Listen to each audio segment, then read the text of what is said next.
Some Telltale fans may have breathed a sigh of relief, and some may have been confused last week at the Game Awards when The Wolf Among Us 2 was officially announced again. But this may be a different Wolf Among Us than you remember if you've played the first one. Speaking with USgamer, Jamie Ottilie, CEO of LCG Entertainment, said that they've, quote, completely restarted the development of the game, and that they thought it best to, quote, give the new creative team a clean slate to start with. A little background on this. The Wolf Among Us, based on the Fables comic book series released back in 2013. It gained a cult following and had a sequel announced at the 2017 San Diego Comic-Con by the original Telltale games, but the following year, Telltale abruptly shut down and the Wolf Among Us sequel was canceled as far as we knew.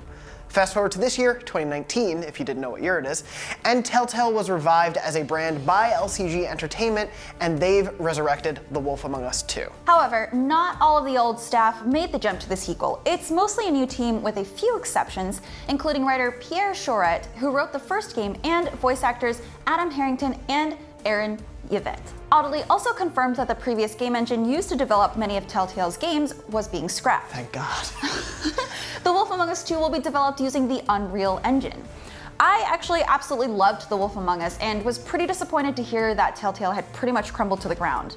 And I really wish that the previous employees on the original team could come back to see their project come back to life, but it will be interesting to see what direction this new team takes, since Choret, the writer, will be on this team. The Fables comic series has a lot to offer in terms of lore, and I'd like to see if The Wolf Among Us 2 will play closer into the timeline of the comics. And the ending of the first game felt like a cliffhanger, but according to Telltale's head of creative communications, Job Stauffer, he said it's an ambiguous ending that's left open to interpretation, which really sucks. I hate open-ended stuff. But honestly, I'm really curious to see if the clean slate for design means there's a new potential for new kinds of gameplay.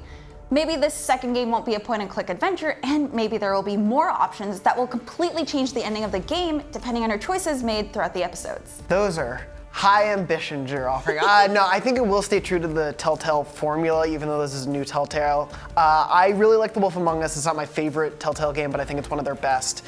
And seeing some people come back from the original development, I think is a really great opportunity for this game. The company that Pierre Choret is with, Ad Hoc Studio, is also made up of former Telltale veterans who worked on a bunch of projects at Telltale. So there's definitely Telltale DNA in this new Telltale, not Telltale game. But we saw people on Twitter who had been working on The Wolf Among Us Season 2 at Telltale saying when this game was announced, oh, I didn't know that was happening. Yeah. And it is this bittersweet. The people who did have ambitions to really put their heart and soul into The Wolf Among Us 2 aren't all getting to do that again. So it is this weird thing where I am excited to see where some of these creatives are going to take it, because I do think they are really good at what they do, and I do regret and wish that some of these other people could have gotten to make their Wolf Among Us as well.